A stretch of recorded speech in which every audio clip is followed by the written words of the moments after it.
ज्ञानतिमिरान्धस्य ज्ञानाञ्जनशलाकया चक्षुरुन्मीलितं येन तस्मै श्रीगुरुवे नमः।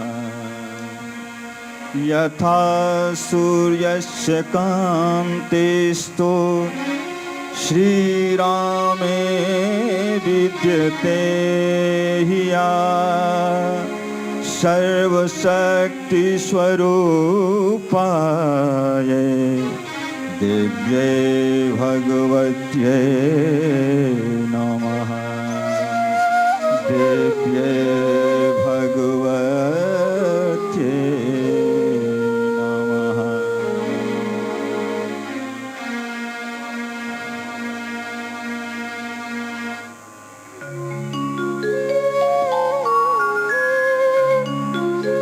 ॐ स्वस्ति न इन्द्रो विधस्रवा विश्ववेदाः स्वस्ति नस्तारक्षो अरिष्टनेमिः स्वस्ति नो बृहस्पतिर्दधातु। विधिवत भारतीय संस्कृति के अनुसार हमने अपने अतिथिगणों का स्वागत किया। We request all of you to kindly give a warm round of applause to the dignitaries on the dais. Sisters and brothers, we are privileged to have with us today Swamini Kali ji, Padma Shri Dr. Kartikeyan ji and Bhai Shri Hari Singh Khalsa ji, along with Dr. Pranav Pandya ji, who is presiding the session, our Chancellor, our head, our mentor.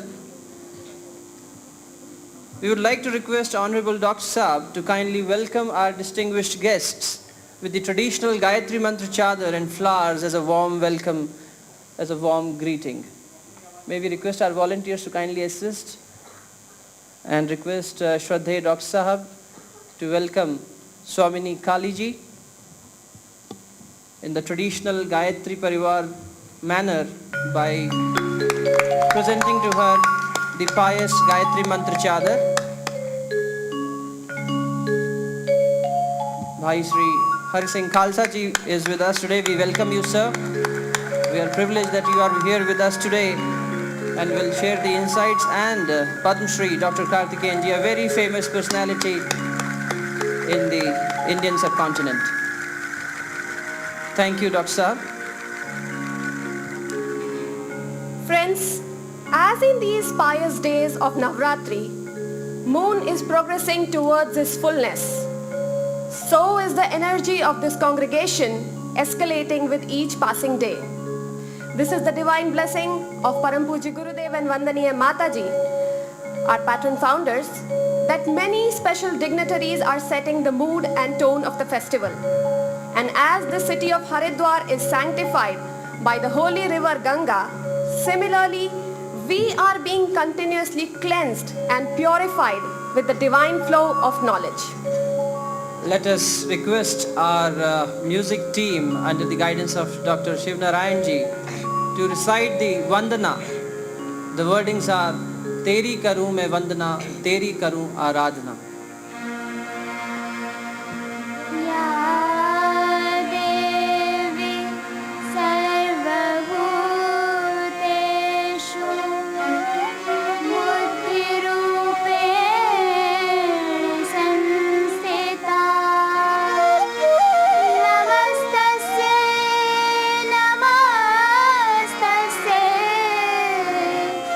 Namaste.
like to thank our Vandana team and would also like to welcome a very special delegate from Italy who have come to attend this festival.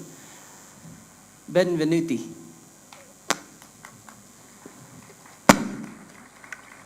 For those who have joined us today, we would like to share that yesterday, when we marked with our first spiritual session, we celebrated the spirit of consciousness.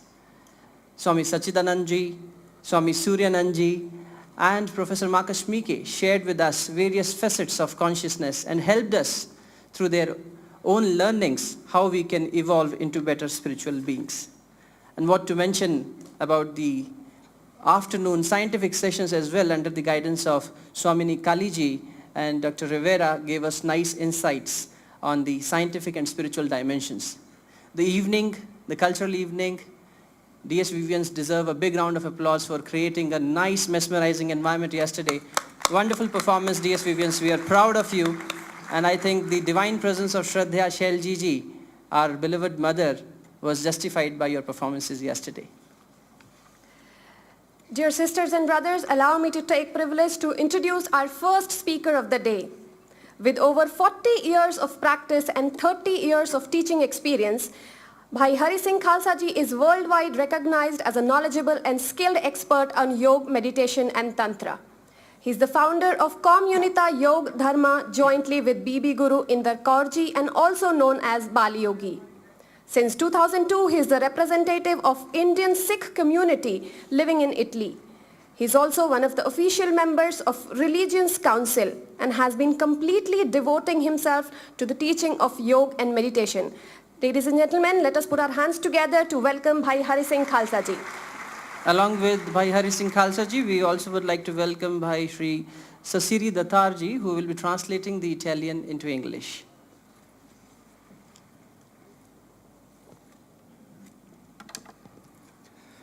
Om Bhurбhuvasvaha Tatsaviturvarenyam Bhargo Devasya Dhimahi Dhiyo Yona Prachodaya Ek Onkar Satnam Kartapur Nirbo Nirvera Kalmurt Ajuni Saibang Gurprasad Jap Ad Sach Jugat Sach Ebi Sach Nanakausi Bi Sach.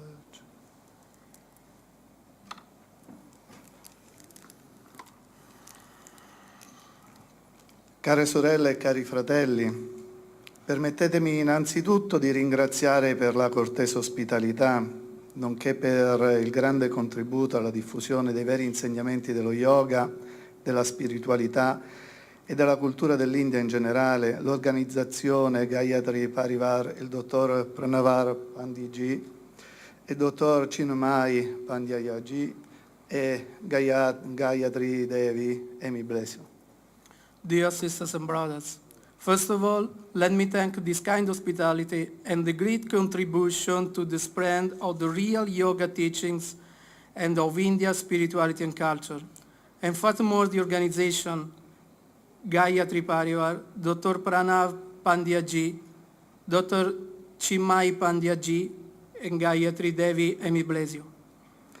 Sono oggi qui tra voi non per insegnare qualcosa, ma per condividere alcune riflessioni frutto di oltre 30 anni di insegnamento e 40 anni di pratica di yoga.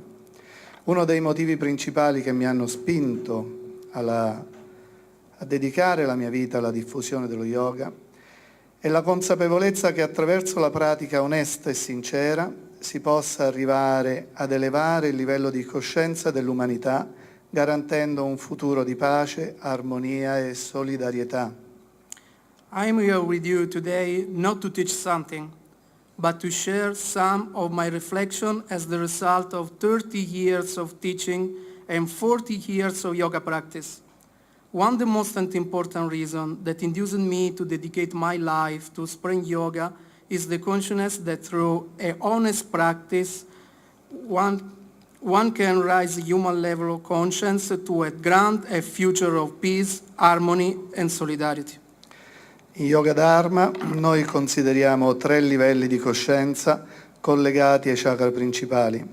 Il primo livello, detto coscienza animale, collegato al primo, secondo e terzo chakra, sovraintende la soddisfazione dei bisogni primari e garantisce il primo diritto di ogni essere vivente, il diritto all'esistenza. We consider 3 levels of consciousness in Yoga Dharma, connected to the principal chakras. The first level, called the animal conscience, linked to Muladhara, Svadhisthana and Manipura chakra, is related to the satisfaction of primary needs and grants the first right of every human being, the right to exist. Il secondo livello, collegato al quarto, quinto e sesto chakra, è conosciuto come coscienza umana ed è propriamente ciò che gli esseri umani dovrebbero testimoniare con la propria vita. The second level, connected to Anata, Vishuddha and Ajna chakra, is known as human conscience, and it's exactly what human beings should testify with their lives. Il terzo e ultimo livello, collegato al settimo chakra, è la coscienza divina, ciò che gli esseri umani dovrebbero realizzare nel cammino della loro esistenza. The third and the last level connected to Sahasrara chakra is the divine conscience. It's what human beings should achieve with their existence. Ogni buon insegnante di yoga dovrebbe cercare di elevare il livello di coscienza dei propri studenti da un livello di coscienza animale almeno ad un livello di coscienza umana. E dalla mia esperienza posso testimoniare che questo è ciò che molti insegnanti fanno. Attraverso la pratica dello yoga, della meditazione, dei mantra, delle mudra, eccetera, il livello di coscienza degli studenti viene elevato dai chakra inferiori a quelli superiori. Ma, è qui il punto della mia riflessione, perché subito dopo si ritorna al livello inferiore di coscienza animale? Every good yoga teacher should try to raise his students' level from an animal conscience to a human conscience at least. And I can testify that a lot of teachers do it. The level of conscience of students is risen from the inferior chakras to the superior ones through yoga practice, meditation, mantras, mudras. But it's here the point of my reflection. Why do they go back immediately to the animal conscience? Ho molto riflettuto su questo punto e sono arrivato a fare delle considerazioni che voglio condividere con voi. Ho 50 anni e nella mia vita sono passato da un momento di crisi nazionale a una internazionale con una continuità sorprendente. Faccio solo pochi esempi tralasciando il periodo della Seconda Guerra Mondiale perché ancora non ero nato. Crisi cubana della Baia dei Porci del 62, la guerra fredda dal 64 all'80 circa, l'infinito conflitto arabo-israeliano, le varie influenze, l'Hong Kong del 68-69, la crisi energetica degli anni 70, l'HIV negli anni 90 e seguenti, e poi ancora l'influenza aviaria del 97, la SARS del 2003, la H1N1 del 2010, il terrorismo di matrice islamica, con conseguente guerre dalla prima guerra del Golfo alle attuali. Nel 2001 le Torri Gemelle a New York, i conflitti a Madrid del 2004, a Londra del 2005, la crisi finanziaria mondiale dei giorni nostri, l'ondata di ribellione ai governi dittatoriali del bacino del Mediterraneo, la crisi nucleare conseguente lo tsunami in Giappone e, per fare esempi indiani negli ultimi anni, gli attentati a Pune a febbraio del 2010, Bombay nel 2008 e Delhi nel 2011. I reflect a lot about this point, and I want to share my thought. I'm 50, and I have gone by a national crisis to an international one with surprising continuity during my lifetime. I have few examples omitting the Second World War because I wasn't born yet.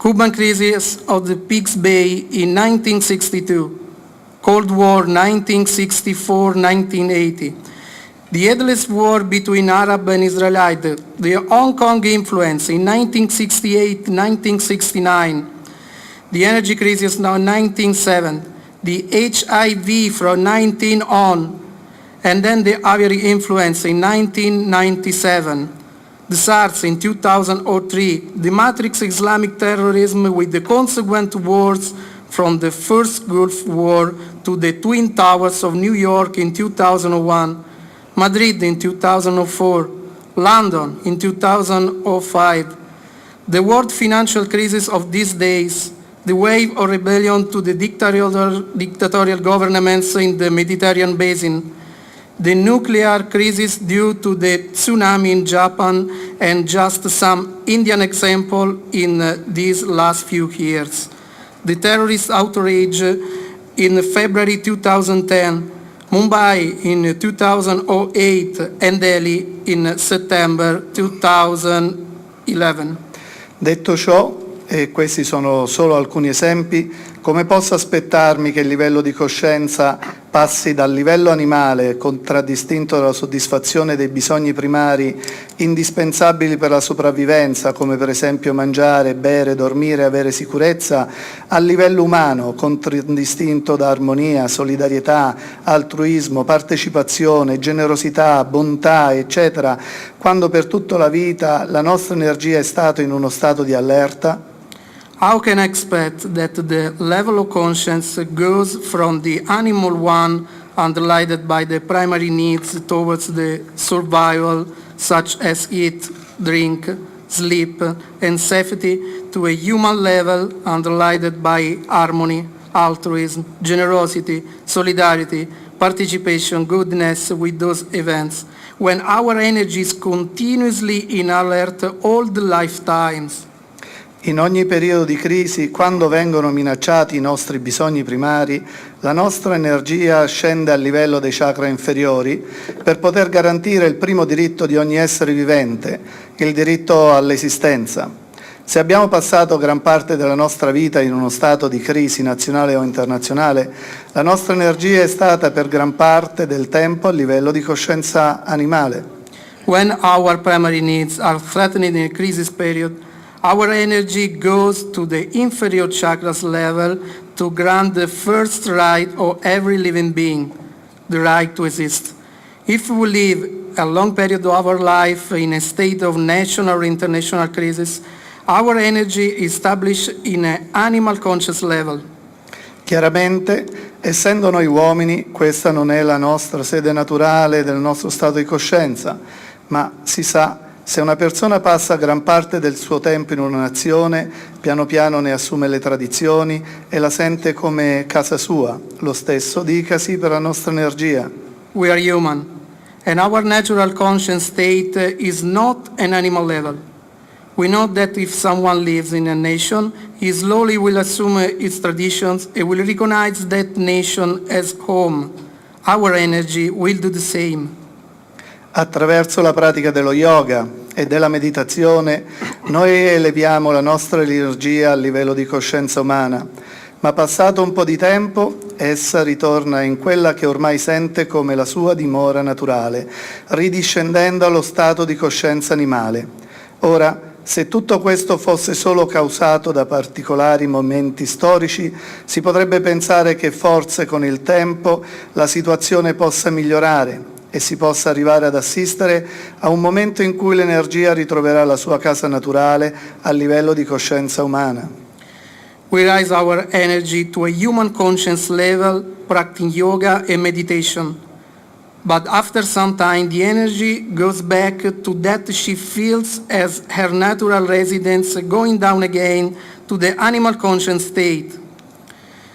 If all this has been caused by a particular historical moment only, we could think that the situation can improve and that energy can find again a natural home to the human conscience level. Care sorelle e fratelli, vi prego di seguirmi ancora sulle mie riflessioni. Da uno studio particolareggiato che ho compiuto, si è evidenziato che la storia dell'uomo è sempre stata contraddistinta da momenti di crisi. Ma possibile che l'umanità non abbia mai imparato a vivere in pace e armonia per lunghi periodi? O c'era dell'altro?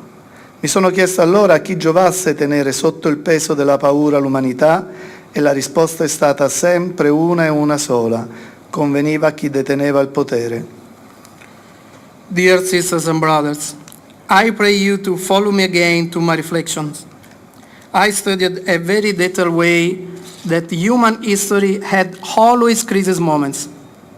It's possible that humanity didn't learn to live in peace and harmony for long periods, or there's something else. I asked to myself, to whom is useful to judge humanity with fear, I always found one answer only, to whomever holds the power. Ogni forma di autorità tende a spaventare le masse perché una mente spaventata è più facilmente manipolabile. Una mente spaventata può sopportare ciò che altrimenti non accetterebbe mai. Every authority form aims to frighten mass of people because a frightened mind can easily be manipulated. E qui, cari amici, mi avvio alla conclusione del mio intervento e alla soluzione delle problematiche che abbiamo affrontato precedentemente. Sorelle e fratelli nello spirito, insegnanti di yoga e maestri spirituali, riappropriamoci della nostra responsabilità di guide e curiamo soprattutto i giovani. And here, dear friends, I'm going to conclude my intervention and to the solution to the problems we face. Sisters and brothers in the spirit, yoga teachers and spiritual master, regain possession of our responsibility of guides and take care of young first. I giovani che ancora non sono stati plasmati dalla corruzione della società moderna attraverso la via dello yoga e della meditazione e accompagniamoli verso un pensiero libero, autonomo e indipendente. Solo così elimineremo la loro subordinazione all'autoritarismo del potere dominante, donandogli la forza di opporsi al potere della paura, ritrovando così la fiducia nell'umanità e stabilizzando la loro energia a livello della coscienza umana, per permettere loro di fare il grande passo e realizzare la divinità che è in loro. Che Dio possa benedire le vostre azioni. Because they haven't been corrupted by modern society yet. We can take care of them thanks yoga and meditation path and bring them to a free and independent thought. We'll remove their subordination to the dominant power in this way only, giving them the strength to oppose to the power of fear and to find again confidence in humanity, to stabilize their energy to a human conscience level, to permit them to do the great step and to fulfill the divinity inside them. God bless you and your actions. Thank you very much. Thank you.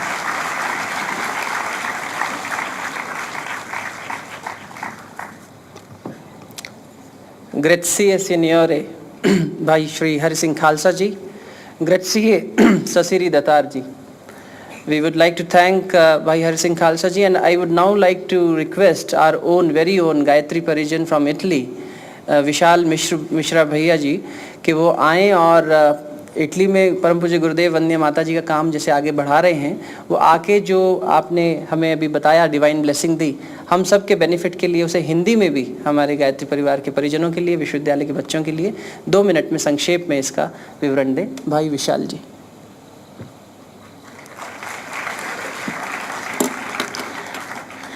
आदरणीय हरि सिंह खालसा जी ने जैसा बताया कि वो यहाँ कुछ पढ़ाने नहीं आए हैं, बल्कि वो यहाँ हमें बताने आए हैं कि योग किस तरह से हमें लाभदायक है।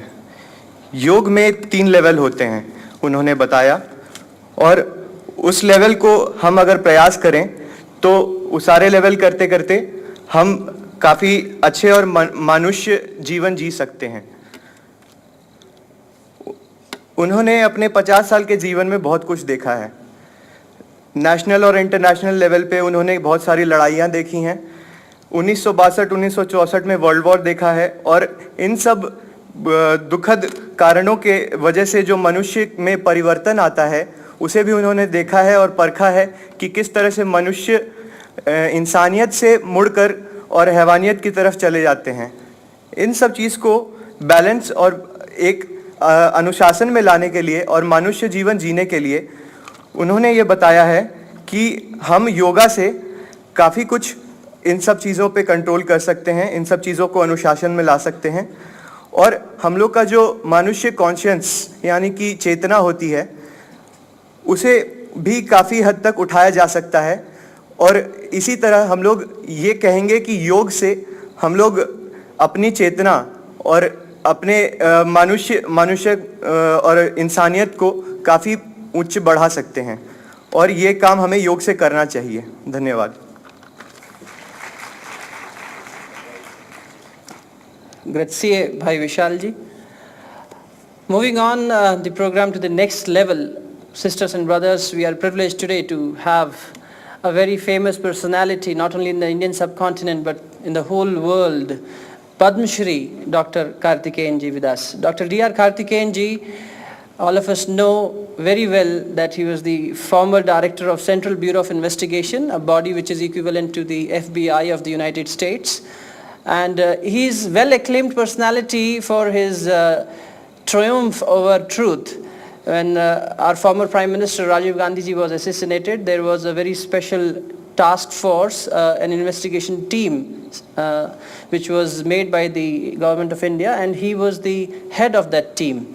And we know that recently only the judgments have come, and sir has written a very best-selling book called Triumph of Truth, Rajiv Gandhi Assassination, The Investigation. So it's a very, very wonderful attempt which clearly indicates that we were celebrating from 2nd October onwards the truth and non-violence and peace of Gandhiji's message, and sir has done it in his life. I request Dr. D.R. Karthikeyan ji to kindly come forward and request all of you to give him a warm round of applause, and I'm sure he will guide us spiritually on further levels. Dr. D.R. Karthikeyan ji. Thank you very much.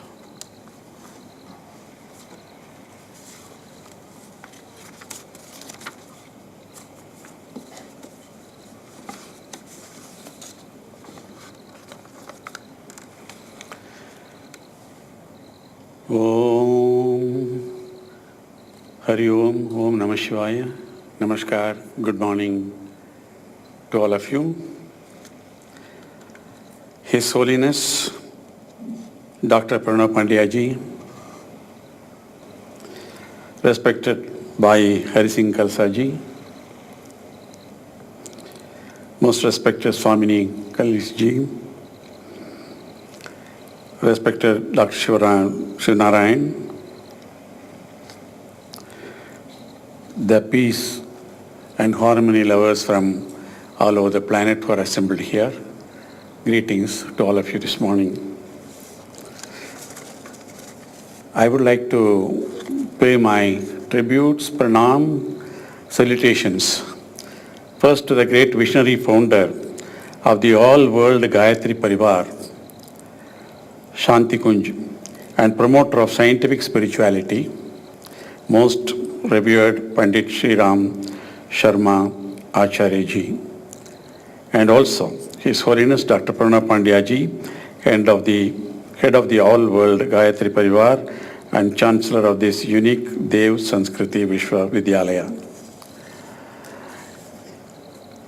It took a long time for me to come to this holy place, and I consider it an honor and privilege to be in this divine sacred campus on the bank of Mother Ganga, in the lap of great Himalayas. This is celebrated as Devabhumi, the land of the divine. I vividly remember my own unforgettable journey through this part of this planet when I took up this ultimate yatra, what's called Kailas Vansava Yatra, 1996. It is unbelievable when you go through the Kamau hills. It is unbelievable. Still nature in its purest form, and mostly unpolluted by human beings, human activities. Just now, respected by Harisingh Khalsa ji said about all that has been happening in the world. The world is in turmoil. The nation is in turmoil. The society is in turmoil. So also we see it in the families. With all the comforts and conveniences technology and science has brought to us, you can't say to the same extent we are enjoying harmony or peace. Not in the world, of course, not even in the family, but even within the families and within ourselves.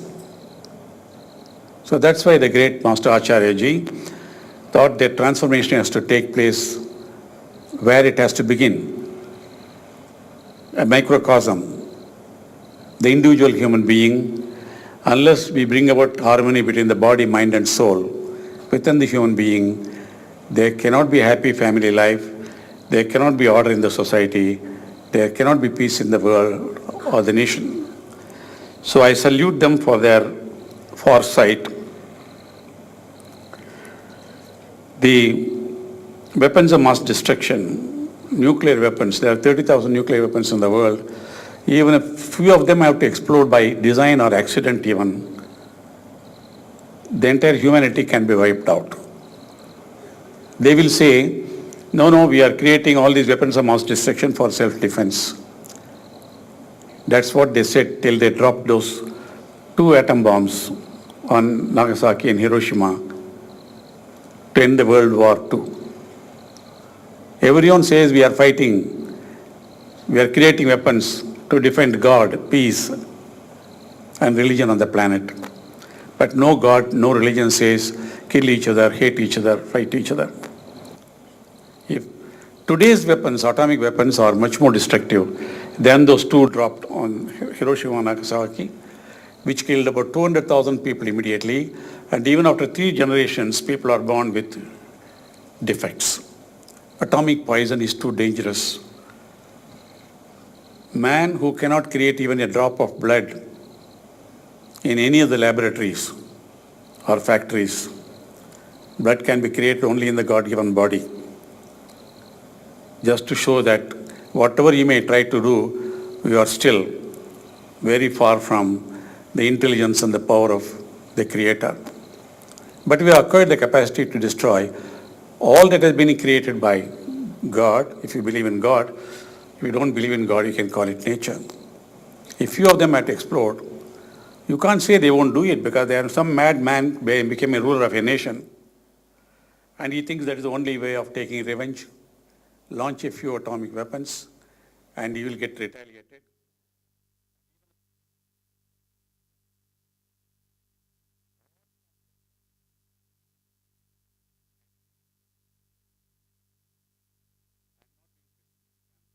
Painting a picture of reality that is likely to happen. That is why the relevance of organizations like what we are having here. I'm happy that increasingly larger number of people in all parts of the world are realizing the march of the society towards self-destruction and want to arrest it. So they are turned to religion. Religion is not bad, but fundamentally it's bad.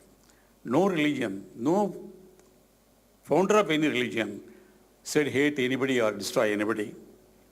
In a conference in Pakistan, Lahore, on Sufism, I was only Indian, I was only Hindu, I was only vegetarian Hindu, the two. I asked them, I quoted a great master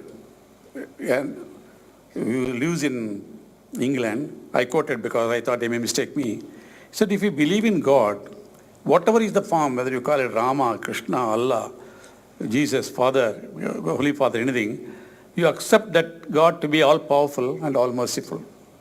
If that all-powerful God wanted, He would have created everybody the same way, same types of place of worship, same scriptures, same way of dressing, same way of eating. Like a good gardener who likes variety. He wants different flowers, different views, different shapes, different fragrance in the garden.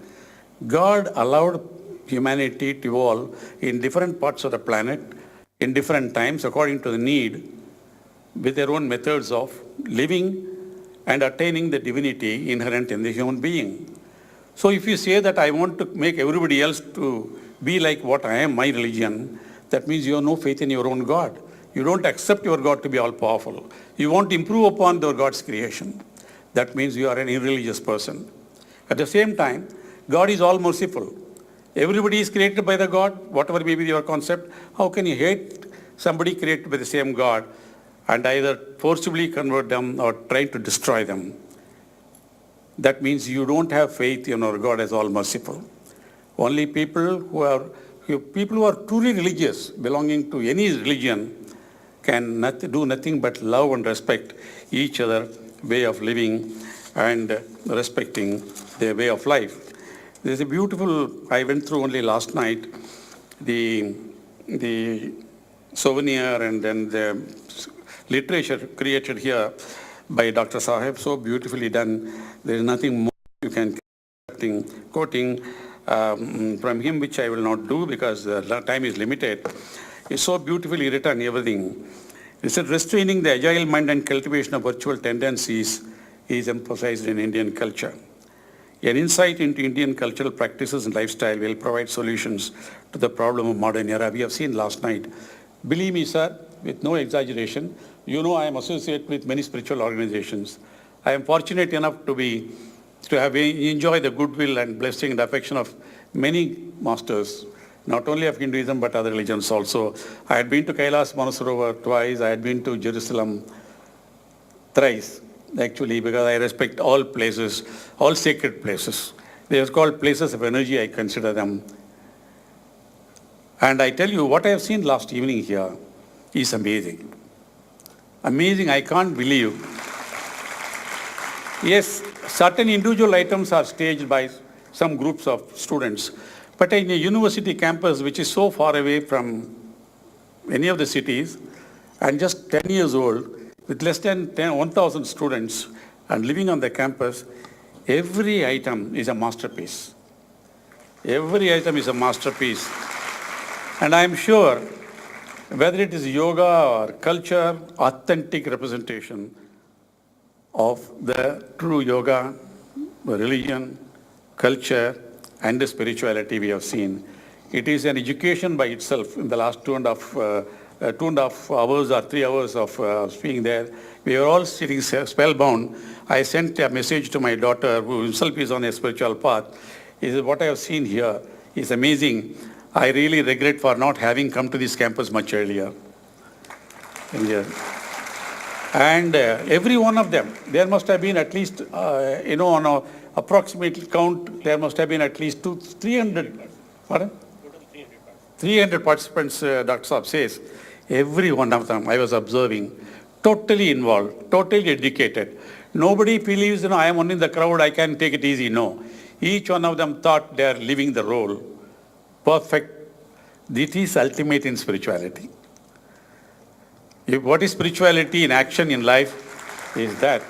So if you can create this, I know you are going to create a new generation of people all over. And the scientific spirituality, what a wonderful concept. It is Acharya Vinoba Bhave who said, science plus spirituality is Sarvodaya. Science plus spirituality, Vinoba Bhave said, it is progress of all.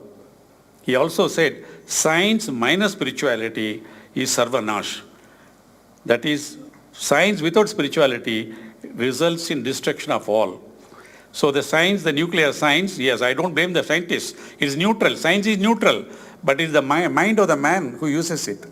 So unless you are imbued with spirituality, you will use all the findings only towards aggression, greed, dominance, and in the process, ultimate destruction of everybody. So Apara Vidya, our science is essentially experimental and intellectual, dealing more with the world without, while Paravidya or spirituality is essentially experiential and intuitive, concerned more with the world within. I think the famous scientist Albert Einstein, the greatest scientist of the last century, said towards the end of his life, if I remember correct, he said, I wasted all my life in exploring the world without, outside the world. He considered it at that point of time, it was a waste, though it was a great contribution to humanity. He said, how I wish I had spent little bit of my time towards exploring the world within. So, ladies and gentlemen, you are all fortunate. Much before reaching the stage, you already know the value of exploring the world within. That's why we are all here. We can all compliment ourselves for getting involved in such organizations. Yoga is the third sector of knowledge to which special attention was paid by our forefathers. They call it Adhyatma Vidya, science of man in depth, science of the self in man. So yoga is actually the science of the sciences. Yoga is even more important than science and spirituality as such because of its direct involvement in the integrated growth, total health, and ultimate fulfillment of the human being.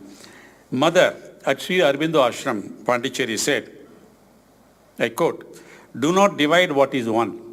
He says science and spirituality, they're all one. Both science and spirituality have the same goal, that is the supreme, sublime divinity. The only difference between them is that the latter knows it, that is spirituality knows it, and the other, that is science, does not know it. Even the first Prime Minister of India, Jawaharlal Nehru, said, he's supposed to be an atheist, non-believer. I quote him. He says, life with science only as its guide and without a spiritual basis is very likely to lead to disaster for humanity. I'm quoting Pandit Jawaharlal Nehru. I quote, "To me, science is equal to spirituality. One is more concerned with the outer aspect of the world, the other with the inner aspect, and both combined will give us the whole world is in ourselves. Science has force, speed and action, but no direction. Obviously, this direction has to be imparted by spirituality, and that is why, rightly so, Acharya Ji and Dr. Saab are focusing on scientific spirituality for this great contribution to humanity. So the staggering problems of the present day world cannot be solved by science unless it is guided and directed by the force called spirituality. Science devoid of spirituality, I repeat, science devoid of spirituality, without spirituality, can inflict another Hiroshima on our planet. So now the workplace, there is no way you can do any work without spirituality. What is spirituality? Means dedication, integrity, commitment, and not only working for ourselves, working for the humanity, taking care of the environment, all that. So a spiritual person is a person with clean conscience, integrity, and sense of justice. It is not only prayer that gives God glory, but also good work done honestly and with pure intention. So spirituality in the workplace is a concept that evolved over many years. Pure intentions result in positive consequences or success, even if the only positive is a successful learning experience. So spirituality in the workplace is more than a concept. It's a practical method for obtaining success. Gandhiji said, a religion that takes no account of practical affairs and does not help to solve them is no religion. He said, Mahatma Gandhi, I'm quoting, if wealth is lost, nothing is lost. If health is lost, something is lost. If character is lost, everything is lost. Character is the essential component of spirituality. So we have to cultivate our character. Life is important. Far more important is the values of life, which is given to us by adopting a life of spirituality. Our values and morals are a reflection of our spirituality. They are what we hope to model for our children and the children around us, because children do watch us as they develop their own sense of right and wrong. Now I would conclude by quoting the man of the century, that is the man of the last century, Mahatma Gandhi. He said, where there is spirituality, there will be justice. Where there is justice, there will be harmony, peace, and prosperity. He also advised each one of us, particularly the rulers all over the world, to avoid 7 deadly sins. They are politics without principles, wealth without work, pleasure without conscience, knowledge without character, commerce without morality, science without humanity, and worship without sacrifice. So, ladies and gentlemen, with these few words of my sharing my own thoughts on the subject, I thank, congratulate, and pray God that more such institutions flourish in this world, because however great an institution can be, not enough with so much of negativity is growing all over the planet today. And I'm sure we are all going to learn a lot and leave this place better than what we were when we came here. Namaskar. Om Shanti.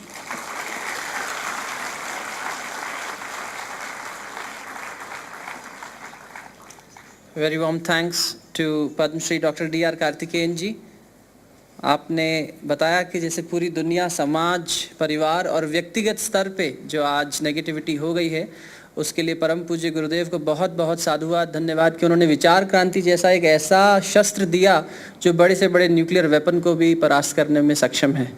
आपने बताया कि जैसे श्री माँ ने कहा, वैज्ञानिक अध्यात्मवाद के बारे में आप बात कर रहे थे और आदरणीय डॉक्टर साहब तो प्रणेता हैं इसके, और कल जो आपका उनसे मिलना हुआ उसमें ये बातें निकल के आई कि कैसे परम पूज्य गुरुदेव ने वैज्ञानिक अध्यात्मवाद का जो कॉन्सेप्ट 1946 में दिया था, और श्री माँ को भी आपने कोट किया कि don't divide spirituality and science, they both are one and the same, two faces of the same coin. और हम सबका तो खैर सौभाग्य है ही कि वैज्ञानिक अध्यात्मवाद की शिक्षा हम स्वयं श्रद्धेय डॉक्टर साहब से यहाँ लेते हैं. मैं एक बार पुनः धन्यवाद करना चाहूँगा डॉक्टर D.R. कार्तिकेयन जी का, जिन्होंने आप सबकी इतनी सराहना करी और उन्होंने कहा कि देव संस्कृति विश्वविद्यालय जैसे एक नहीं अनेकों नेक ऐसे कॉलेजेस और विश्वविद्यालयों की ज़रूरत है. तो हमें पूरी उम्मीद है कि और विश्वास भी है और मालूम भी है कि श्रद्धेय डॉक्टर साहब के मार्गदर्शन में ऐसे कई विश्वविद्यालय बनने जा रहे हैं. Thank you sir once again. Dear brothers and sisters, allow me to introduce to you our next speaker for keynote address. Swamini Kaliji is internationally renowned as yogini and founder of Triyoga being taught in 37 countries. Guided by Kriyavati Siddhiji, she has created and developed a complete method of yoga and over 1000 Hastamudras. In 2006, she received the honorary title of Vishwa Bandhu. योग एवं आध्यात्म के क्षेत्र में आपके अद्वितीय योगदान के लिए फरवरी 2010 में विजय कर्नाटका ने आपको ग्रेट इंडियाज कल्चरल एम्बेसडर की उपाधि से सम्मानित किया. She regularly receives media accolades and was recognized as one of the world's most inspirational women at the prestigious National Portrait Gallery in London, England. We welcome Honorable Swamini ji for her keynote address.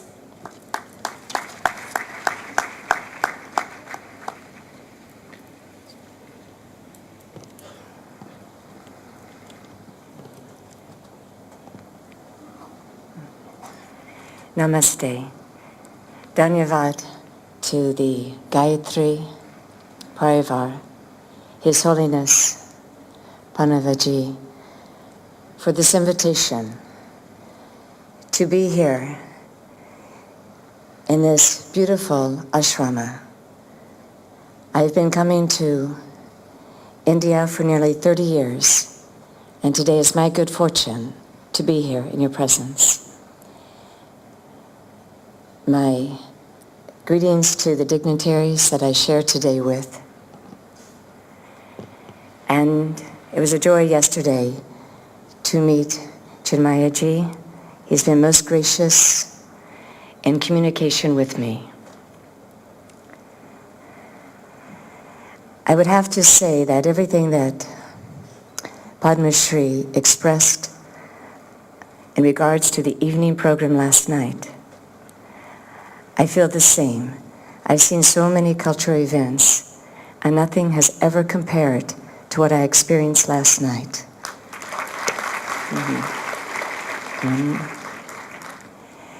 It truly embodied the three components of yoga, culture, and spirituality. I was mesmerized by it, and I do look forward to being here again and again to witness this divine art. I was also appreciative of those who demonstrated Ashtanga Yoga, the 8 limbs, those who have dedicated to the asana practice and show that it is not simply for stretching body, but for stretching the mind and spirit. And the comments that were read during so to show that it's an integral part of our spiritual journey. I've been asked to speak on Triyoga. Triyoga, Tri stands for the Trinity of Mother Goddess. To emerge into this universal energy is Triyoga. And to be here and to experience the embodiment of this mother energy in this ashrama. The name itself, Gayatri, Mother Goddess.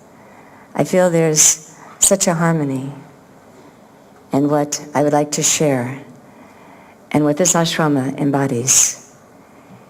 Yesterday, it was truly awe-inspiring to have the visual or the virtual shown to me of this ashrama by Chinmayaji. He showed me a beautiful book. But what he said was most important, to see the work of their Guruji and Mataji, who's brought equality to both men and women. Because so many can say that the divine is beyond gender, but rarely do we see it demonstrated so beautifully in an ashrama as I have witnessed here, and seen what the founding gurus have inspired in bringing women equal in all the activities. I mean, truly my talk could go on and on about what I learned yesterday, and I will be sharing that throughout the world where I travel. It was such an inspiration to see it living in full manifestation here. Recently, when I was in Gujarat, a reporter came to me, and he wasn't quite open, even though he came to interview me. He said, "Oh, you are an American.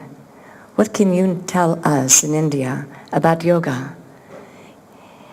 What can an American say?" And I questioned him. I said, "But this is a country that believes in reincarnation, that knows it to be true.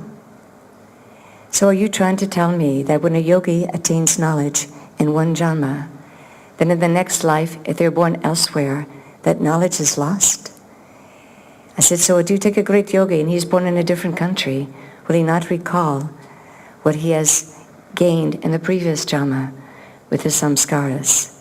So in this way, when I took birth in America, at a very young age, truly beginning at 3, I can remember so clearly, wondering, how did I get here? I must have had memories of India and looking around and thinking, wow, how did I get here? How did I get into this body? And where was I before? I did not know the answer was being revealed, but it was. Every time I asked the self-inquiry question, which I did often, I would experience now what I know to be ananda, to be bliss. It was brief, but nevertheless, it gave me the taste of this truth that I so sought. Throughout my childhood, it was guided by various mystical experiences. And at that time when I looked around, I thought I was the only one, perhaps in the world, who knew about this. I was just a child, and all those around me were following different ways of living. My mother was quite concerned and said, "Please be like other children. Why don't you at least watch TV?" And I'd run to a window and say, "This is my TV, the world is my movie." I continued this path of self-inquiry in witnessing, watching. I spoke very little. I just watched, and most importantly, I studied the mind.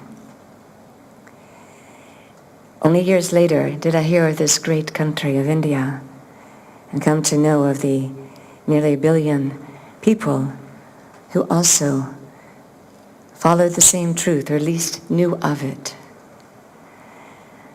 I give the great thanks to the yogis, the saints, the rishis and rishihis that have held yoga in their cradle for thousands of years, waiting for the rest of the world to be ready. And now we can see throughout the world people are seeking this higher truth. How many people could say that they would have held it in their country alive for thousands of years in a pure state, waiting for the rest of the population to seek a higher truth? Everywhere I travel, in so many different countries, it doesn't matter how small the town or the city might be, there are signs everywhere speaking of yoga. Some of them just have a little bit of a glimpse into it. They might be just entering into this vast ocean of knowledge. So they may be concerned about their body. They may be coming through the door of asana. And I do my best to share with them that this is a beginning, a way to take care of the body, along with a pure vegetarian diet. But that is still just a drop in the ocean of yoga knowledge. Yes, is the integral is to make our body and mind fit so that we can follow the teachings of Sanatana Dharma, this ageless truth that's deep inside and our purpose of our incarnation. In 1980, as I was leading a meditation class, I gave a talk about sitting still so that ultimately our mind can become quiet. Naturally, our mind becomes quiet by lessening the rajasic and tamasic desires and attachments to experience the sattvic nature inside. But still, we're in this outer form of the Annamaya Kosha. And the importance of sitting still. And then I reflected back on 5 years prior, where I had a profound Kundalini experience for over 12 hours. And so I said, let's visualize a light rising up to represent this energy. So with these two themes of sitting still and focusing on Kundalini, as soon as I did this visualization for my first time, Mother Goddess awakened once again, but this time she awakened in the form of Kriyavati Siddhi. I didn't know this term. I didn't even know what was soon to follow was even a possibility. At that time, I had no interest in asana. I had been teaching for several years Samkhya Yoga, Vedas, Yoga Sutras, philosophy throughout US. I had zero interest in asana practice because what I saw did not call me. It seemed like more of just a exercise, and I did not see the connection it had with the inner world of yoga. But as soon as that meditation began to be guided by this Kundalini flow, now to be known as Kriyavati Siddhi, spontaneous Hatha Yoga, in the trinity of yoga asana, pranayama, and mudra, began to flow through this body while revealing instantaneously the knowledge of this great science. First began were Hasta Mudras. Until that moment, I only knew of Jnana Mudra, either the palms up or down, or Anjali Mudra. But at that moment, the hands began to flow, such as this.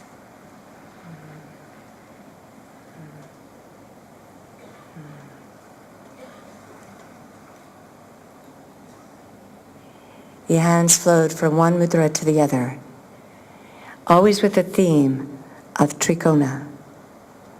It became revealed inside that this is the Trikona, the center of Sri Chakra. I saw in a vision the name Triyoga, and to call what's flowing through Triyoga, to merge into universal energy. For many years there were trance states happening for hours a day. And then some very close disciples said, please, teach us what is flowing through you. At that time, the Mother Goddess began to systematically give me the teachings of asana, pranayama, and mudra, so that others could follow this path. And through practicing in this way, they too could start to experience the flow of prana. While I say a few more words just on this topic, I would like my dear disciple Ganga to be on the side of the stage there, the dais, so that she can demonstrate what I have shown her through these experiences. What you will see is the flow of asana, one into the next. Everything that I share is based upon the Trinity. So most of us have seen one asana and the other. But it's how do they connect one into the next? Prana's nature is to flow. So the higher evolution of asana practice is to flow one asana into the other I'm just going to have her do it as a kriya, not as an asana, just so that you can see more. But do you know it's like an equal dance between asana and kriya. It's the way the duality is manifesting through asana. The kriyas support the flow of prana, so that when one does sustain an asana, it's with greater ease. There are components or qualities of a yoga flow. When we deal with asana, you can see this wave-like movement through the spine. It's following the pathway of Kundalini, flowing up Sushumna, from base up to crown, or from crown to base, so that all three vertebrae are in harmony, in a melodious melody with one another. Also, you see economy of movement, only moving what you need to move. In the same way, these principles translate into our mind, to think only what we need to think, as opposed to having these 60,000 thoughts we're told occur through our mind daily, that we start to lessen these unwanted thoughts. We start to experience the space between the thoughts, and in this space, our consciousness expands. So from wave-like movement to economy of movement, to maintaining alignment, we never lose the alignment. We maintain it from beginning to end. It is also systematically practiced. She's a more advanced practitioner, but if you were to begin, it would begin in the Earth series. We follow the flow of the Mahabhutas. With the earth element, we start on our back so that anyone and everyone can enter the flow. We also have a trinity here of yoga asana, pranayama, and mudra. They're more simple mudras, but highly effective during the asana practice. We also use mudras, pranayam, to enhance dharana, dhyana. In a matter of 3 days, hundreds and hundreds of different hasta mudras appeared in my hands in trance. Now we have 1,008 hasta mudras that continually reappear in the hands daily. So you can see, with this trinity of yoga asana, pranayama, and mudra, it creates what appears to be a meditation. There's no striving, there's no forcing in this flow. We can only enter the flow through the flow. So just do another moment or so. But as you can see, we have turns, we honor creation in all directions. There's absolute breath control, as there is no asana without it. Asana is to facilitate the flow of breath. The flow of breath, which is the vehicle for prana, is to facilitate the flow of mental energy. Mental energy is a flow that takes us inside. We thank you very much for demonstrating this beautiful flow, and understand that this is the external part of it, but inside it's creating the flow of prana. It's systematic, as I mentioned. In basics, we have 5 series honoring the Mahabhutas, the Panchabhutas. So we go through earth, water, fire, air, and space. Thank you very much, Ganga. In our basics, there's 108 movements, so that everyone can practice regardless of age or condition. And some just stay with the 108 movements because it takes care of your body. It makes it fit for life and for meditation. Because ultimately, we want to sit, if we can, in a trikona position. The triangle is our most powerful yantra, most powerful symbol, because it unites the body, mind, and spirit. That is the physical body, the subtle body, and the causal body, the cause of the other two. We follow a plant-based diet. For over 30 years, I shifted from vegetarian to that due to the ahimsa trinity of animal rights, human health, and ecology. The way that cows are abused in the Western worlds, I made that conscious choice over 30 years ago to transition from a vegetarian diet to plant-based and to be a voice for the voiceless, or for those who cannot hear the cries of the animals, where there are 10 billion animals slaughtered per year, and as we know, is completely unnecessary. Living in a country that consumes the most animal products, I felt a deep calling inside to make such a change. And since then, I must say, there's thousands and thousands more vegetarians from that. We can only truly teach from example. And that's another reason I'm so impressed with the Gayatri Pariwar, because from my talk with Chinmayaji yesterday, I hear that this is at the heart of it. Not so much outward advertisement, but each one being an advertisement of yoga. As Gandhiji said, be the change you want to see in the world. As we heard today about the difficulties on our planet, like never seen before, we don't really have a choice any longer. Not that we did before, but now we must take action. And to be here and to be associated with this foremost ashrama that I feel is like a Purna Yoga. It is so complete. I've seen many that have one aspect. Maybe they focus on dhyana. Maybe another one focuses on asana. Maybe one jnana. Maybe one nada yoga. One karma yoga. But here, we see it all embodied. What a great blessing to be associated here. There's so much I would like to share, but at the same time,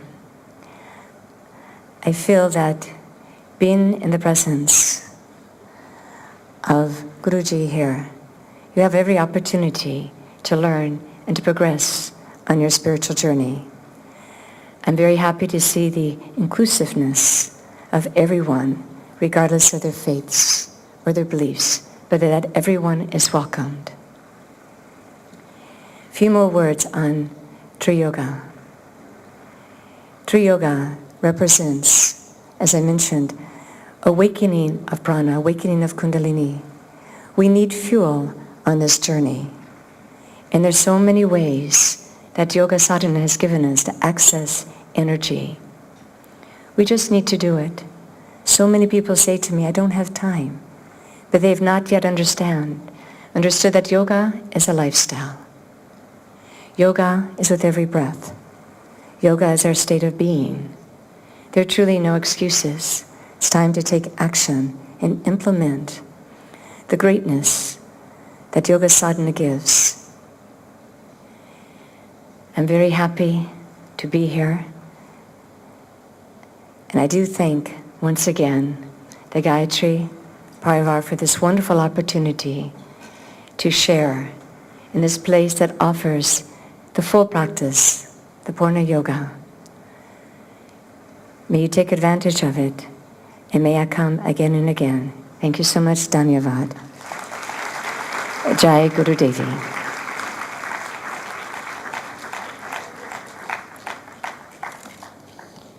thanks स्वामिनी काली जी, आपने हम सबको बताया कि त्रि योगा जो कि आप ही के द्वारा डिवाइस किया हुआ एक 108 आसनों का सीक्वेंस है, और उससे होने वाले बेनिफिट्स हमने देखे, पोस्चर्स कुछ उन्होंने डेमोन्स्ट्रेट करवाए अपने सहयोगी से। और आपको बताना चाहूँगा फिर से एक बार कि 1000 से ज़्यादा मुद्राओं को आपने, जिसमें से कुछ मुद्राएं उन्होंने आपको बताई स्टेज पर कि त्रिकोण मुद्रा और इस तरह की मुद्राओं से होने वाले बेनिफिट्स योग को एक नया आयाम पूरी दुनिया में देने का आप प्रयास कर रही हैं। तो एक बार मैं फिर आप सभी से रिक्वेस्ट करूँगा to give a warm round of applause to Swamini Kali ji. Thank you ma'am. Pujya Gurudev had declared that scientific spirituality will be the religion of 21st century, and it was done way back in 1946. Who else can better do it than a disciple who has a scientific background of medicine and a spiritual zeal hidden deep inside in the roots of the soul. Param Pujya Gurudev spotted these very qualities and the immense spiritual potential of this disciple when he was as young as 13 years of age. And when he grew exactly double, almost 26 years of age, Param Pujya Gurudev changed the direction of his life. Holding Gurudev's hands, the disciple moved for continuous 15 years under his divine presence, physical divine presence, and then his whole transformation, whole character was molded so strongly so that he can guide millions of youth throughout the globe and can become a youth icon. Dear friends, it's his divine love and nurturing that each and every member of Dev Sanskriti Vishwavidyalaya and Gayatri Pariwar has been groomed into a person which he couldn't have been otherwise. With the mission of spreading Param Pujya Gurudev's thought, Adarniya Dr. Pranav Pandya ji has dedicatedly made this expansion possible. Everything he does and says is an echo of Master's voice. Propagator and pioneer of scientific spirituality, we invite Adarniya Dr. Sahab for his presidential address.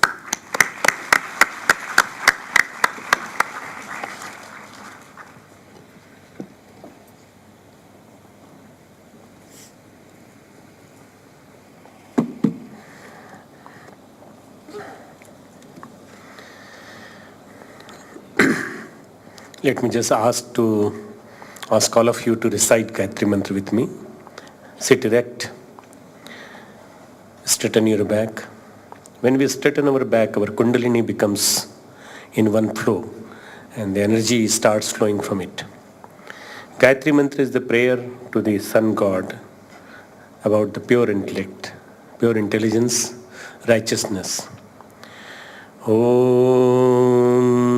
Bhurbhuvah Swaha Tatsaviturvarenyam Bhargo Devasya Dhimahi Dhiyo Yo Nah Prachodayat. Om Gurur Brahma Gurur Vishnu Gurureva Maheshwaraha Guru Sakshat Parabrahma Tasmai Shri Guruve Namah. Tasmai Shri Guruve Namah. Under the subtler guidance of our Gurudev, Pandit Shyam Sharma Acharya, whose centenary we are celebrating this year, Paramanya Mataji, his consort, and Shakti Swarupa. Seated on the dais today, we had 3 speakers, and all 3 were representative of the 3 yogas of the 3 streams of the yogas. We listened to Shri Bhai Hari Singh Khalsa ji from Italy. He spoke in Italian language, which is his mother language, and it was translated into English. And whatever he spoke, it was totally a Gyan Yoga. How to adopt knowledge in our day-to-day life and how that can kill the miseries of the society today. What we are suffering today is unrest, totally unrest. Anarchy is there in the society. It has been totally a world full of chaos. And in that full of chaos world, the yoga is the ultimate solution, which is what he said. And he also pointed out very rightly on the need of spirituality in day-to-day life. I was sitting near him. He's constantly reciting. He has his rosary with him and he's constantly reciting the mantra with him. 24 hours consciousness is flowing to the Almighty. And he speaks Vaheguru Satnam and everything. You know, the Sikh dynasty has already spread all over the world. I was there in the 1993 in the Swami Vivekanand's memory seminar with the World Parliament of Religion, and I found so many people. I don't know, Hari Singh Khalsa, were you there in 1993 in Chicago? In Chicago, I remember seeing you there. So he must have been there because he has been in this field for the last 50 years. He was symbolic of Gyan Yoga. Then the Dr. D.R. Karthikeyan, he was symbolic of the Karma Yoga. Basically, a person from the very specific order, a director, former director of the Central Bureau of Investigation, just equivalent to FBI of USA. You can understand what important task he had. But he is a spiritualized a citizen of this country. And that way he has studied scientific spirituality also he has studied, and he spoke very nicely on the scientific spirituality, which is my subject. I consider an authority on it because I speak on it, I write on it, and I live in scientific spirituality. Literally, I live in scientific spirituality. That is what is the basically the concept which everyone should live. And he spoke on the basic karma yoga. What should be the karma of today's person?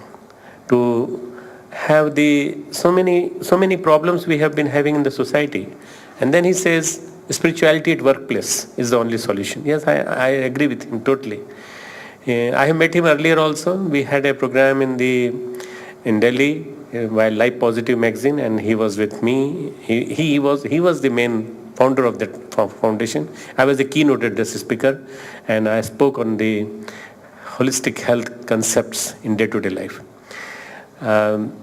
Thirdly, we had Her Holiness Swamini Kaliji, and I am really honored to be seated near her, and I was really, when listening to her, seeing her, watching her while lighting the lamp, she was having all those mudras being done by her hands.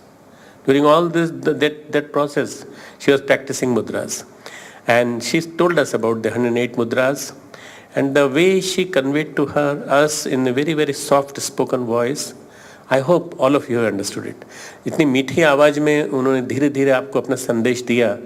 आपको पसंद आया कि नहीं आया, ये बताइए सभी लोगों का. तो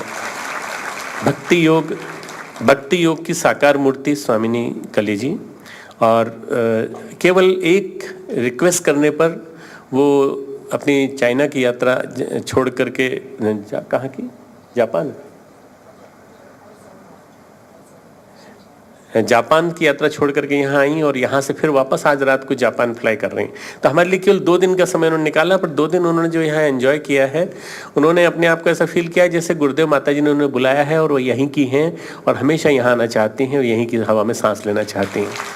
अमेरिका में जन्म लेने वाली, लॉस एंजल्स की रहने वाली, और वहीं बाय बर्थ, मतलब जो हमारे योगी नाम कुले भवति धीमान, भगवान कृष्ण ने गीता में कहा है कि ऐसे योगी कुल में जन्म लेते हैं कुछ पूर्व जन्म के संचित संपदा वाले लोग, जिनको कि पता नहीं होता, पर जिनके जीन्स में, जिनके संस्कारों में, प्रारब्ध में सारी संपदा आ जाती है. तो मैं नहीं कहता कि हिंदू किसी देश विशेष का है. I won't say that Hindu belongs to only this country.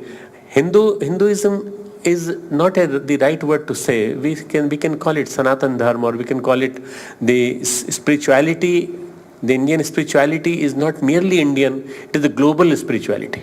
And global, when it is global spirituality, then anybody can take birth in any part of the country, any part of the world. And she took birth in USA, and there are so many people who took birth in various other countries, and they are doing work of Indian culture. Let us all praise them, and let us all pet them for their all work which she told us through the one of the assistants of her who expressed her various postures. What I have to speak today is basically what is the status today of this whole world. The world is passing through turmoil. We are passing through a totally chaotic, non-harmonious society in which people are running after money. They are very greedy, and everybody wants to earn at any cost. So that thing has to be done by cutting the throat of someone else, because the greed cannot be fulfilled. परम पूज्य गुरुदेव has said, वासना और तृष्णा की खाई इतनी गहरी होती है कि उसको कोई पाट नहीं सकता. Definitely, the greed has increased. The facilities have increased in the society, and the science has increased so many resources that we can see the scientific developments everywhere. We can see the equipments, we can see the various means and media through which we can communicate to each other. this phone has become such a common commodity today that even 15 years back it was not possible. Even in USA when I was traveling, when they saw with me one cell phone in 1995, they asked me, how come India has done such a progress? Now, can you imagine, this is the landmark of the progress. And if you mark it as a landmark of progress cell phone, then India has around, you cannot imagine the figure, more than 600 million subscribers to this particular cell phone. 600 million. 60 crore लोगों के पास phone है. But will you say that this 60 crore or 600 million people are spiritually enlightened, are monetarily well developed, are above poverty line? You won't find it. There is no synchrony, there is no harmony between the two. Why? Because we are living in a world in which more insistence has been given to a materialistic society based on the pratyakshvad. What is visible, what is perceptible has to be gained at any cost today, immediately. And if it is possible to get it now, get it now. You won't imagine, earlier there was investment which they used to do, the kings and the other people, they used to do the investment in the land, they used to enhance their land like anything, they used to win the other countries. Today they are winning over the people by earning more and more property business, and then the plazas, the multiplexes, all these malls, you can see they are increasing in number. Urbanization has increased, industrialization has increased, crimes have increased. The only solution to all these, and then with this the terrorism has increased. What Karthikeyan ji and Khalsa ji said, that there were so many incidents of the wars everywhere, and then the terrorism incidents in India. Especially India has become the victim of terrorism. Kashmir has become the victim of terrorism, which Kashmir belongs to India. And unfortunately, it has been since its birth, inception, after the independence, it is a victim of so many problems. This is all, with this and peace, how can you bring peace in this universe? Peace can come by spreading the message of yoga. The peace can come by spreading the message of spirituality. The peace can come by spreading the message of culture, the Indian culture. Cultivating the qualities, ideals, virtues, everyday life. Every day, each and every moment. As she was saying, that practice those mudras any time you can do it. 24 hours you can do it. Yes, 24 hours practice is needed in spirituality. This is not a 1 hour or 5 minutes or 10 minutes or 20 minutes of ritual. It has to be, very importantly, it has to be each and every part of your body should resonate with the Almighty. This is what is the yoga. Microcosmos resonating with the macrocosmos. If you are in unison with the God, then God says, Mame vansho jiv loke jiv bhuta sanatana. My one part of my consciousness is lying in this person, in every person, each and every person. When each and every part of our consciousness is lying in each and every person, then how can we have envy, greed and hatred? जब मेरा ही एक अंश सनातन अंश सब में छाया हुआ है, भगवान कह रहे हैं मेरे ही सब लोग, तो फिर किसी से ईर्ष्या, किसी से द्वेष में कैसे कर सकता हूँ? आज योग की प्रासंगिकता 2 रूपों में है. एक तो हमें जीवन शैली को सुधारने के लिए, दूसरा एक व्यवहारिक सामंजस्य बनाने के लिए संवेदनशील समाज के माध्यम से, बाय सेंसिटिव सोसाइटी. मूल समस्या जैसे मैंने परसों कहा था, कल कहा था, वही है लाइफस्टाइल डिसऑर्डर, जीवन शैली का विकृत हो जाना. Our lifestyle has got deranged, totally disturbed, totally. If you just travel like Swamini Kali ji, like she came day for yesterday, she is traveling today to Japan. Tomorrow she might be in the afternoon perhaps of the Japan. She will be displaying the same thing like the yoga there. And if she is doing it, she is following the rules and regulations of the circadian rhythm. And she must be doing some exercises in the aircraft perhaps, to get rid of the jet lag, which I used to practice myself. I used to sit in the Vajrasana, I used to practice the pranayama, and when I used to land, they used to say there are 3 lectures today, and I used to conduct those lectures.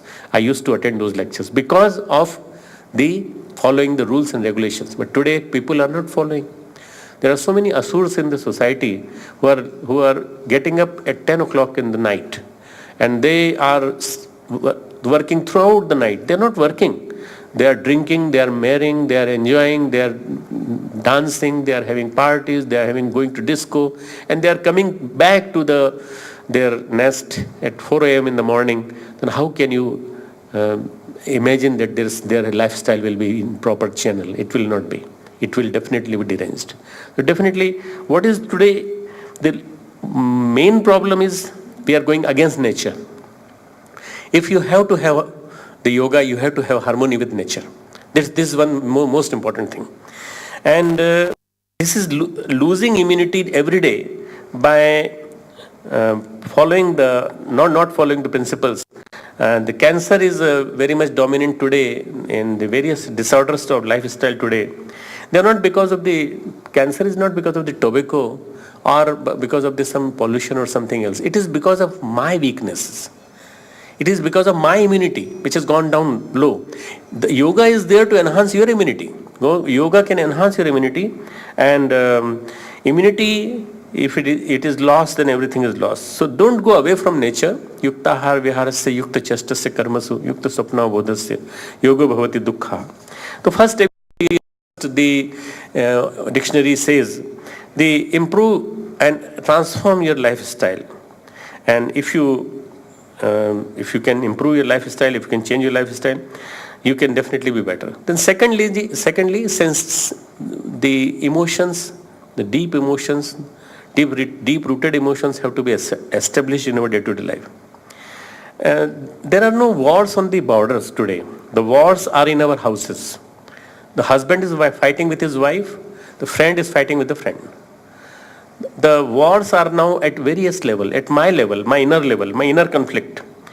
When there are so many jealousies, so many hatreds, so many vices, then how can men be at peace? Lord Krishna says in Gita, Ashantasya kuta sukham. The man at unpeace, how can he get the pleasure of this life? So you have to be at peace, and for at peace you have to do yoga. This is the message. Yasmanno dvijite loko, lokanno dvijite chayaham. This is the 15th verse of the 12th chapter. Yasmanno dvijite loko. जिससे कोई भी जीव उद्वेग को प्राप्त न हो, लोकान्नो दृष्टे चयः, जिससे स्वयं किसी जीव से उद्वेग को प्राप्त न हो, जो स्वयं भी हर्षामर्ष भयोद्वेगे, हर्ष अमर्ष भय और उद्वेग से जो रहित हो, वही भक्त मुझे प्रिय है. He who perturbs no one and is never perturbed by anyone, he is unattached to happiness, impatience, fear and anxiety is very, very dear to me, Lord Krishna says. This is the real yoga. Be a good citizen.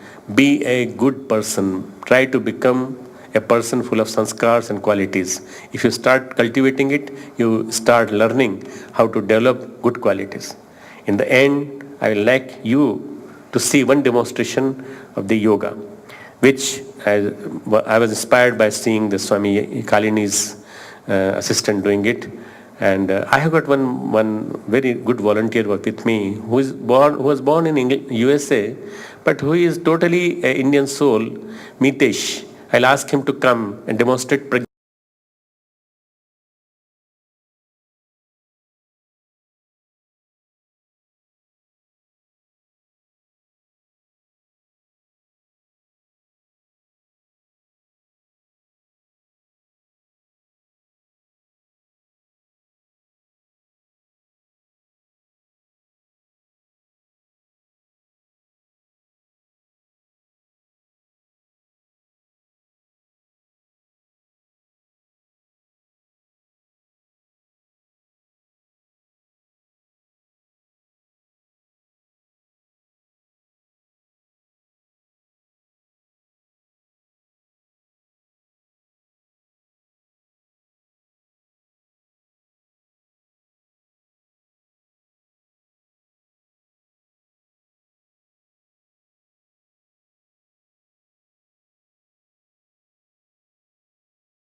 मूर्तये सहस्रपादाक्षिशिरोरुभावे सहस्रनाम्ने पुरुषाय शाश्वते सहस्रकोटियुगधारिणे नमः सहस्रकोटियुगधारिणे नमः.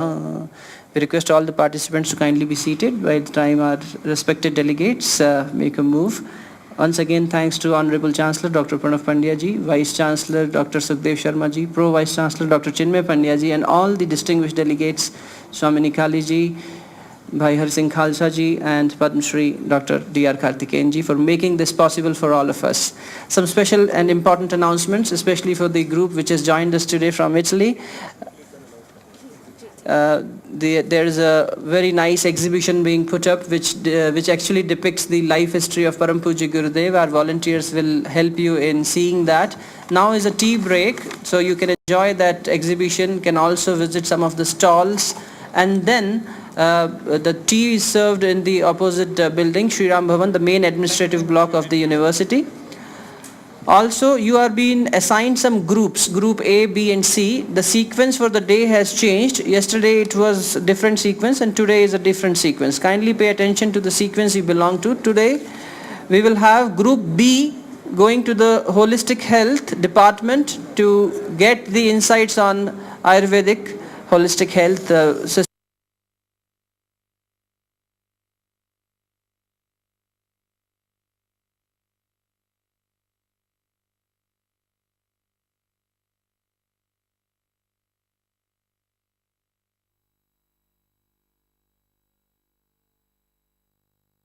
The yoga, spirituality and culture are getting very, very popular, and they are becoming more and more inward rather than outward. Thank you very much. Tea break, please enjoy the exhibition. I request our volunteers to kindly escort the distinguished participants. सभी volunteers से निवेदन है कि जो participants हैं उन्हें stall पर घुमाते हुए उसके बाद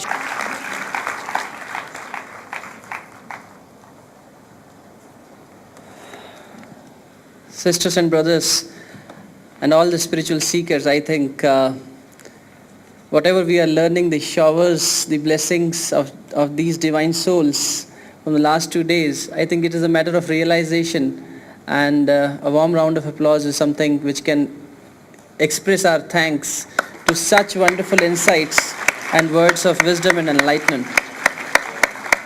I'd like to thank Adani Dr. Ji to explain how science can become fatal if not tied in the boundaries of spirituality. Now we would like to request Adarniya Dr. Saab to kindly felicitate our distinguished guests with the memento of the festival and the enlightening literature of Param Pujya Gurudev. Felicitating Bhai Hari Singh Khalsa Ji, the memento of the festival and the literature of Param Pujya Gurudev. Swamini Kali Ji. Thank you, ma'am. Thank you, Swamini ji. And to Dr. D.R. Karthikeyan ji, Padma Shri Dr. D.R. Karthikeyan ji with us. Thanks for coming all the way, sir, and enlightening us with your learnings. And would also like to thank all the Italian group which has come. I'm told Madhvi Priya ji, who has been translating to the group the whole discourses being presented here, to Mitesh ji, to all the volunteers who have done their hard work to make this happen. Now, with this feeling in mind, let us recite the Shanti part. Dwell, O mind, within yourself. Enter no other's home. If you but seek there, you will find all you are searching for. God, the true philosopher's stone, who answers every prayer, lies hidden deep within your heart, the richest gem of all. Let us all sit erect with folded hands, closed eyes, and recite the Shanti part together. Let us all invoke Shanti. Om Deo Shanti Antariksh.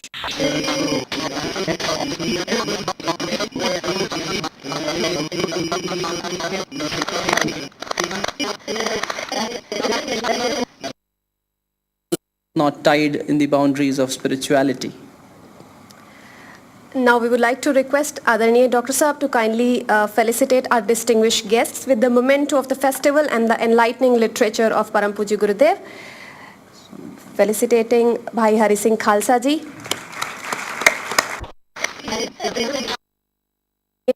To felicitate our distinguished guests with the memento